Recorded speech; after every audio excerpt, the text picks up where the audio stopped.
to nurture your spirit too, because as you recreate yourself, it starts from your emotional body.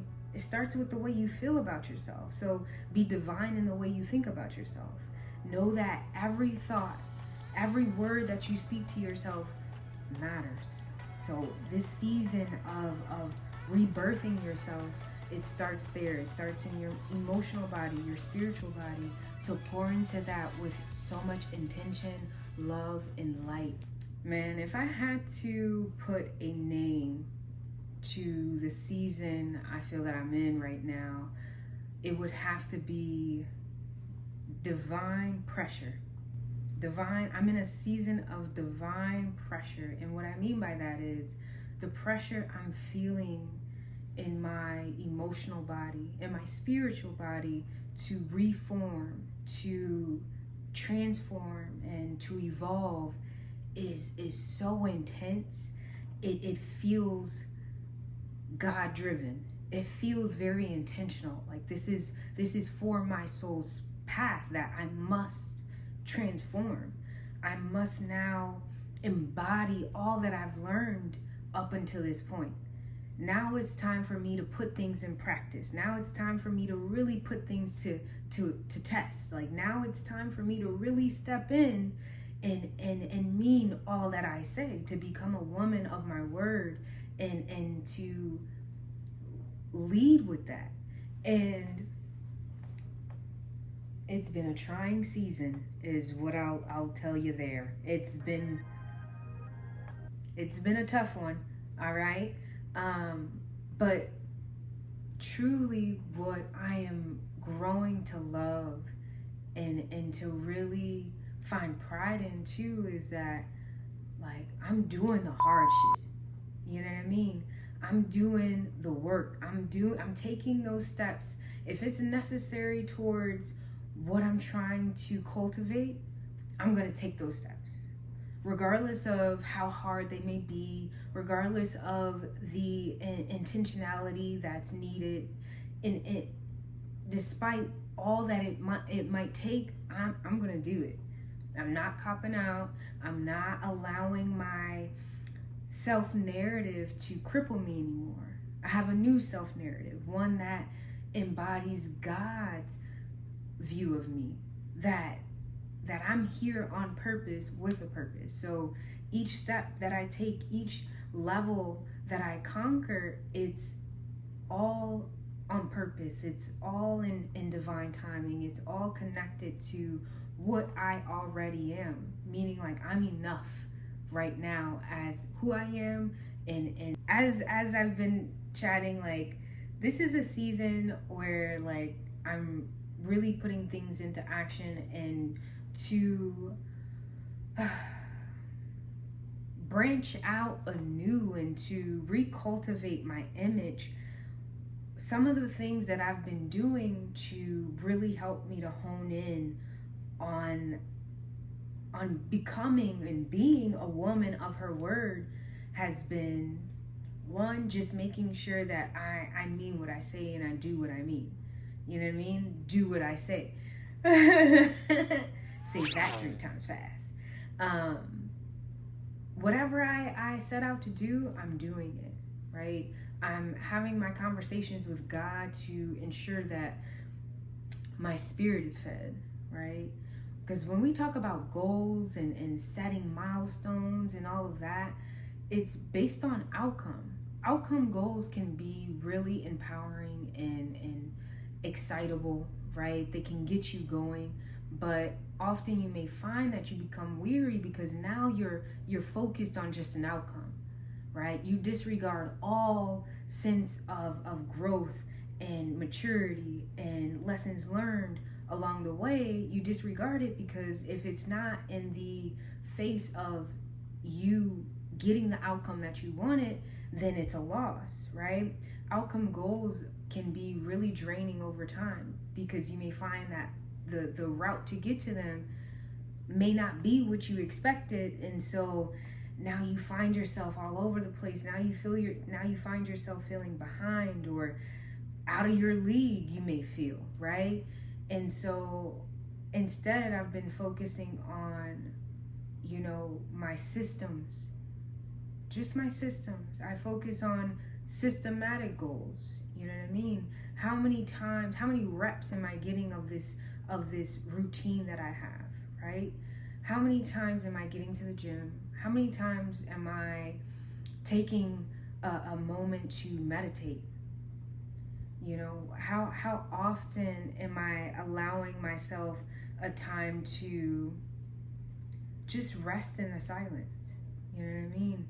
No, like, not to put a number to anything as far as like, okay, I want to lose 30 pounds. Like, no, instead, I want to have healthy eating habits.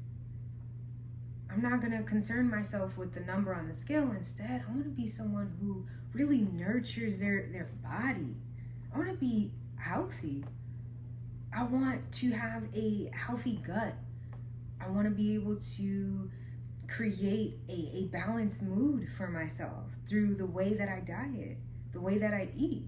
You know what I mean? Like, focusing instead on systems and routines that nurture you, not just for that moment, but for the long haul. You know what I mean? And sometimes those long haul routines don't have that instant gratification that we may be used to, but I feel that's what I'm learning in this season, is that it's not all about instant gratification.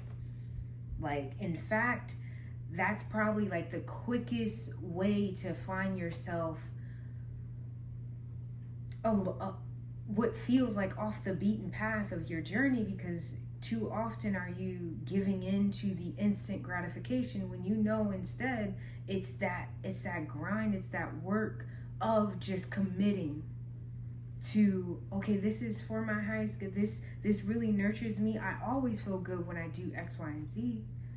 So I'm going to commit to that. I'm going to give into that. You know what I mean? And it could be hard. It could be so hard. And I know it's been hard for me, because like, waking up and feeling anxious and feeling like, man, I need to commit to, changing my life in a big, huge way. I need several streams of income today. I need 3 businesses, and like, wanting all of these things, goals and dreams as big as this world. And I dismiss the purity and the intention and necessity of my habits today, my routines today mean something. They mean something.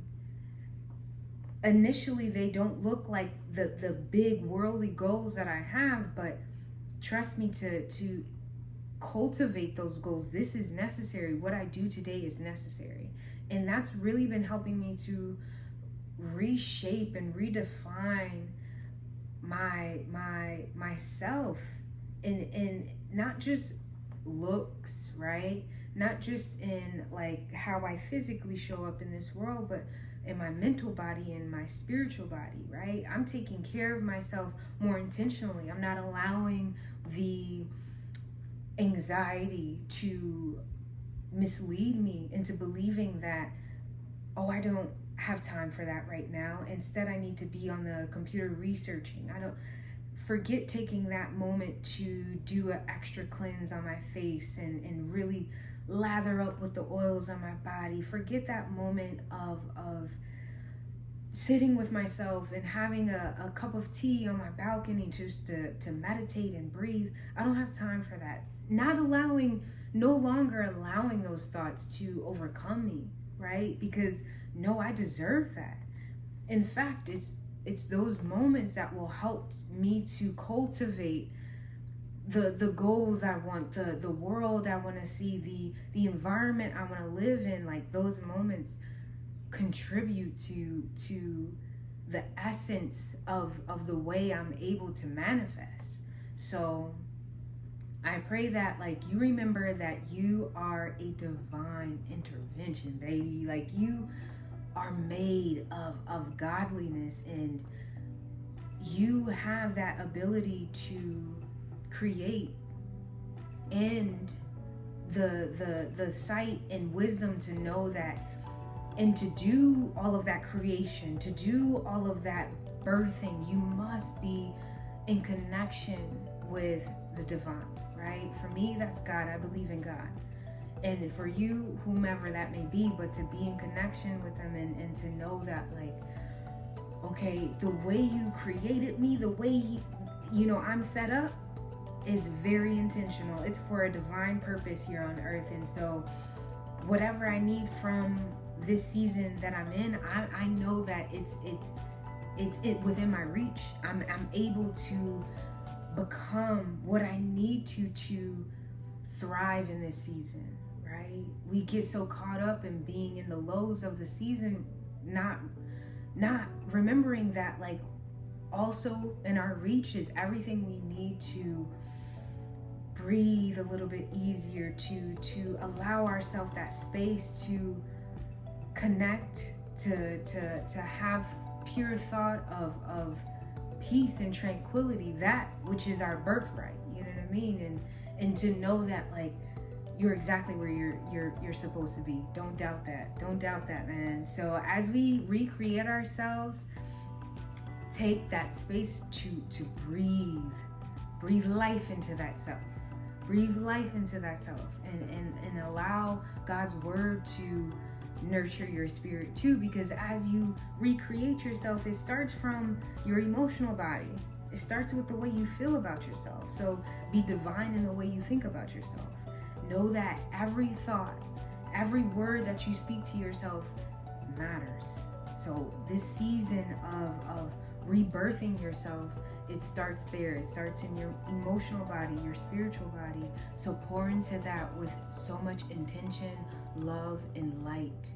And the word is so nourishing to the spirit, because in this worldly place, it's easy to come up on lies and embellishments and untruths that don't really align with what you are, but we accept that, right? We find our way into narratives that don't serve us, and it's time to undo all of those narratives that we know are not of us. So you do that by nourishing your spirit, by getting into the word and becoming familiar with truth. So reclaim your truth, man. Like, know that you are exactly where you need to be. You are God led and driven and protected, baby. You are here on purpose. I see the divine in you, man. I see the divine in you. I hope you see it too.